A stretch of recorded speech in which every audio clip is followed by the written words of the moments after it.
I'm Chi! And I'm Lloyd, and you're watching My Place in This World Journal. Okay, today is January 4, 2026. And ano po ang topic natin, Papa, ngayon? Topic natin is Genesis 4. Okay, it's regarding... Story ni Cain and Abel. Okay, Papa, ikaw muna mauna. Actually, nabasa na namin yung chapter 4 and then mamimili kung ano yung verse na naintindihan niya o gusto niya i-explain. So, mauna ka muna, Papa.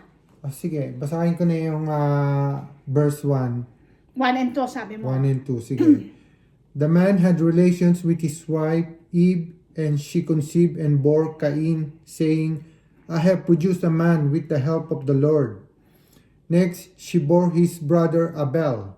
Abel became a keeper of flocks, and Cain a tiller of a soil.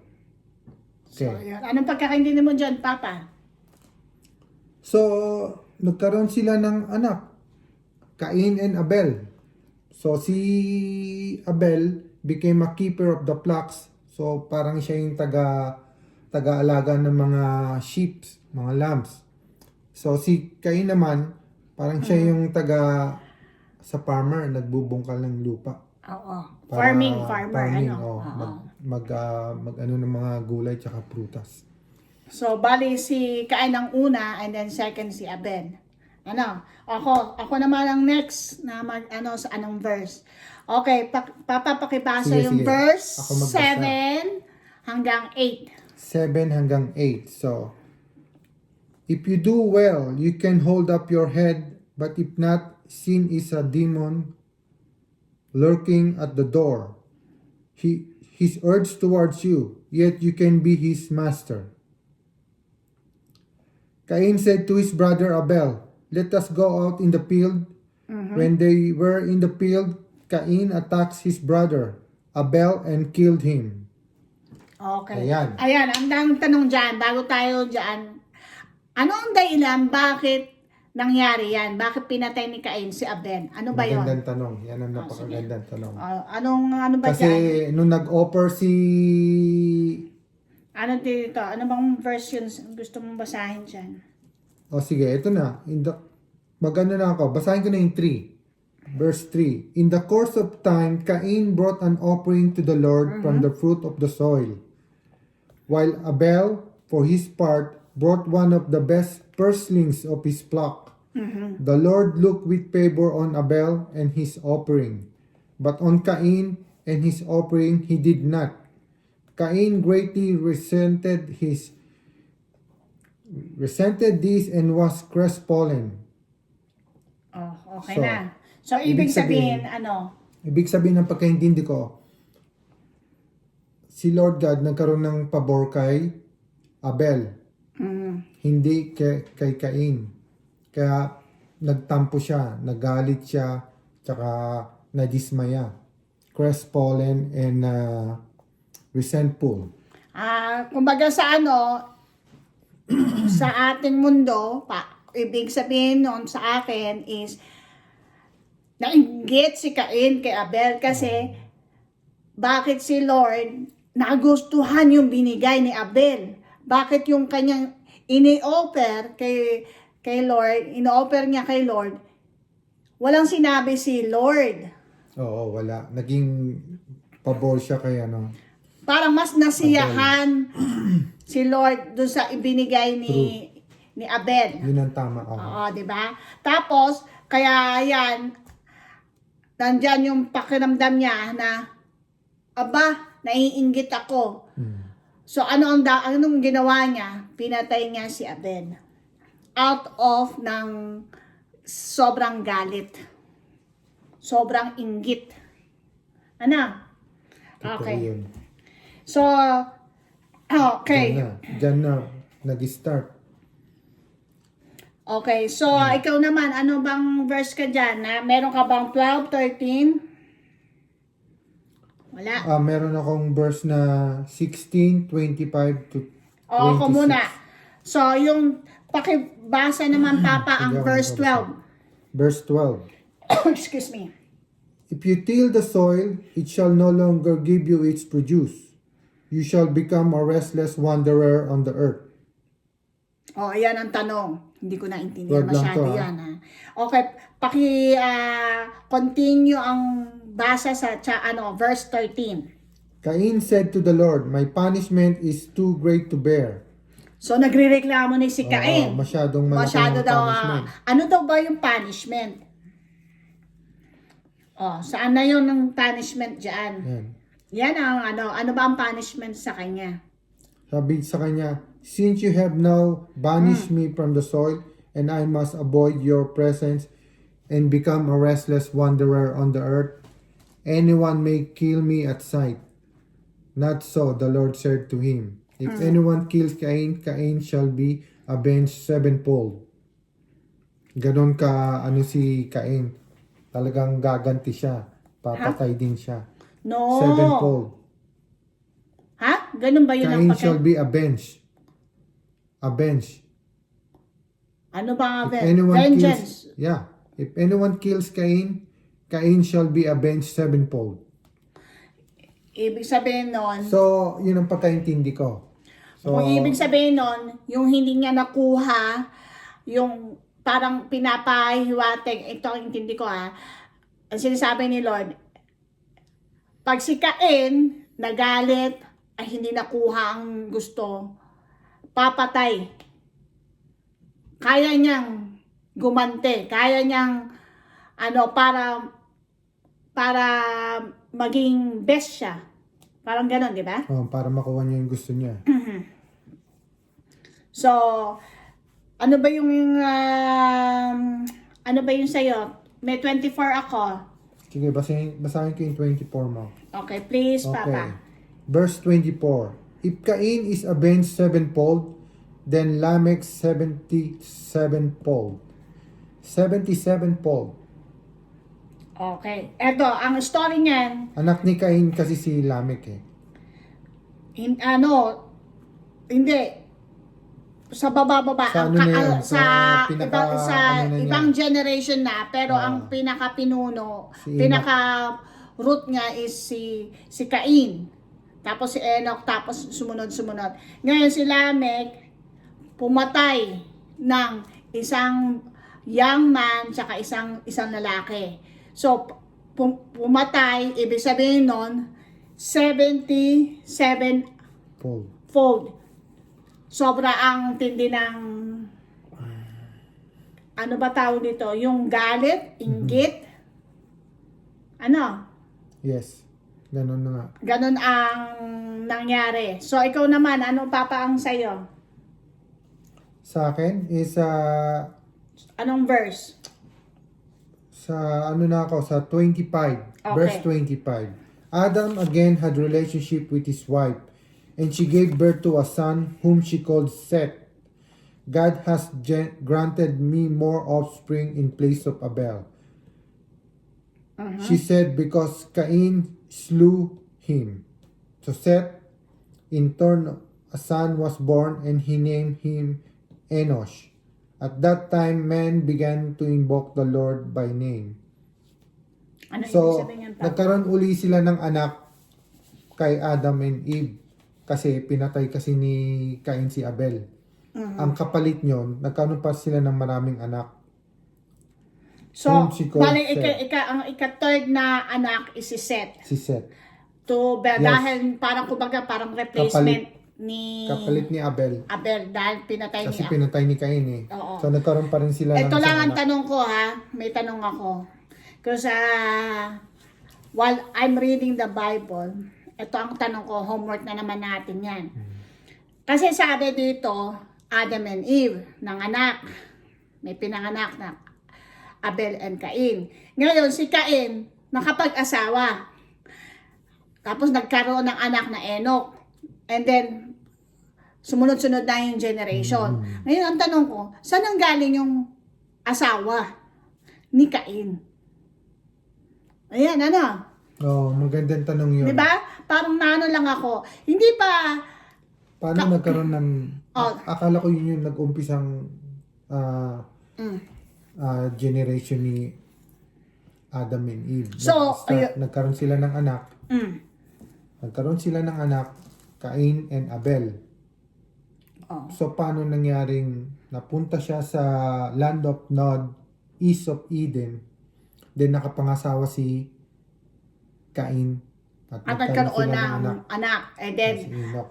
as we go on, may mga generation to generation na. So, Ang paano tanong lang- nga dumami? Paano nagkaroon ng iba pang asawa? Ng Ano rin asawa? namin yan? Homework yun, homework namin. Tanong din namin yun sa sarili namin. Ngayon kung sa mga nakapanood itong video namin, Please comment down below. Please comment din. Ang tanong din namin dito sa Bible, saan nanggaling yung napangasawa ni Cain? Okay. Okay, Papa, this time may questions tayo. Ikaw ang sasagot. Tanong lang ako. Just give 2 descriptions. Okay? Total, pinag-uusapan dito yung si Cain at Abel. Ang relationship between two person or more. Di ba? So, ikaw, ano ang relationship mo ngayon with your siblings currently? 2 description, 2 words lang. 2 words. Malungkot tsaka masaya. Okay. How about with your parents? Ganun din. Kasi nobody's perfect. So, may malungkot, may masaya. With your family? Sa buong pamilya? Ganun pa rin eh. Open ba kayo? Open kami. Open naman kami. Nakakapag-usap kayo? Oo. Okay. With your friends? Sa friends? Yes, oo. Anong yes? Dahil sa tulong ng social media. Ibig nag-start sabihin, na anong rin. relationship mo? Kasi Open ka ba? nakakapag-message. Open pag Open sa ka ba may sa mga problema or sa Pili. ngayon, hindi lahat. Okay. With your children? Ganun din. May relationship ako na Mas masaya. deeper? Oo. Ano ang sa puso mo? Mas concerned ka? Oo. Ganon. Very concerned. Kay wifey? Oo, masaya. Masaya Masaya daw ako, kasi tsaka- nag-start kami mag-Bible together. Masaya kasi ito nga talaga totoo. Nag-start na kami dito. Nag-promise kasi ako sa kanya na we will start, Hindi pa- I hindi pa uli. will start reading Bible with him. Hindi pa huli ang lahat. Ito na ngayon, nagbabalik loob na kami. Mag-start na kami. Maganda na rin nag-aaral kami ang pagkaintindi namin sa Bible. Okay, next question. Ano ang reason, ano ang common na pinag-aawayan ng magkakapatid? Nako, hindi mawawala yan. Inggit. Inggit, ano pa? Hindi mawawala. Pera? Inggit. Hindi pera. Kasama Pinag-uusapan ng pera Hindi din, pa rin ano? mawawala yan.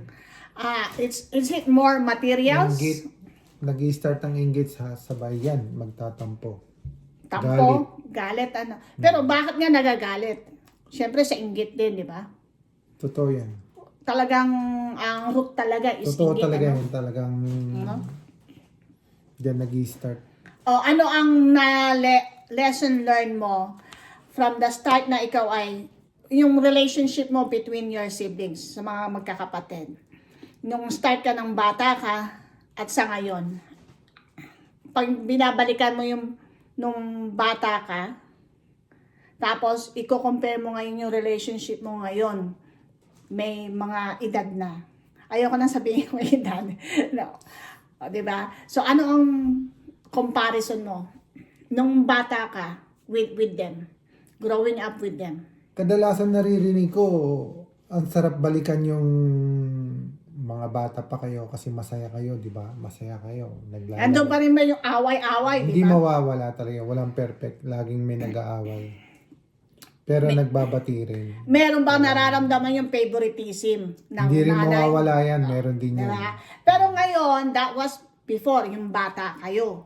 Ngayong may edad na kayo, may kanya-kanya kayong pamilya, ano ang difference nung kayo yung bata, ngayon sa may edad na?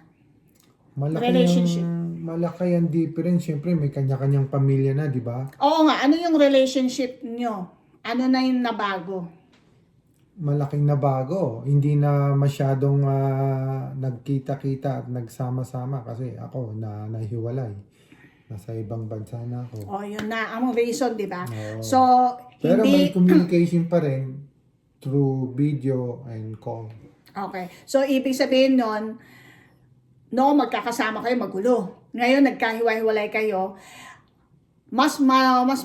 parang mas nagkakaroon kayo ng way, pagkakataon na pahabain ng palawakin ng pangunawa, pahabain yung pasensya. Oo. Kasi Ano? kahit na magkakapatid kayo, magkakaiba kayo ng ugali. Ilang masasabi ko. Kaya may ibang mainitin ang ulo, magagalitin, meron namang mapagpasensya, mapagpaubaya, iba-iba. So, mas mabilis na ang forgiveness noon o ngayon? Ngayon, para sa akin, ako naman sa sarili ko. Oh, so, sana sa next time meron tayong makausap. Hindi Ano? mawawala ang paggalang sa nakakatanda. Okay. So, yun ang ating topic for today. Meron ka pa dadagdag, Papa? Other than that? And then may question tayo, may homework tayo. Oo. Kaya sana kung sa mga nakapanood, mag-message kayo kung meron din kayong tanong or meron kayong sagot sa aming katanungan Or may isi-share. saan napangasawa ni Cain. Saan nanggaling ang napangasawa ni Cain. Ako, marami pang discussion dito. Baka meron pa tayong part 2. Dito talaga nag-start kay Cain at Abel. Oo. Yeah, marami. Pero yung sinasabi ko lang dito, meron tayo isi-share ngayon na in-screenshot namin kanina. So, asa na ba yung Papa? Bago tayo magstay, bye-bye na muna. So, yung Genesis chapter 4 verse 7, ang pinag-uusapan dito, yung choice and acceptance. Doing good leads to divine acceptance. Kasi sinabi dito ni Lord sa verse 7, alam mo naman, meron namang choice ka na hindi mo gawin na patayin yung kapatid mo. Kasi di ba, nung unang umpisa, yung tree of knowledge, good and evil. So, ang pinili mo is yung bad. Diba? Na pumatay ka ng sarili mong kapatid. Tapos, yung naging kaparusahan nun, nandito na. Kung ilang beses kang pumatay or anything, 77-fold. Kasi 2 beses pumatay yung si Lamech eh. Parang times 10. Times, di ba? Sabi ni Lord, sabihin ko na yung verse 12, if you till the soil, yung normal na ginagawa niya, if you till the soil, it shall no longer give you its produce. You shall become restless wanderer on the earth. Ano ibig sabihin nun? Magiging palaboy-laboy na lang siya. Palakad-lakad na lang siya, palaboy-laboy na lang siya. Hanggang sa napunta siya sa land of Nod, east of Eden. Ito na. Which is verse 16. Cain Ito left ang the Lord. pinagsasabi ng Genesis chapter 4 verse 7. God tells Cain, you must rule over it, placing the responsibility to overcome sin. So, responsible ka na doing good and to overcome, to stay away from making mistakes. Right?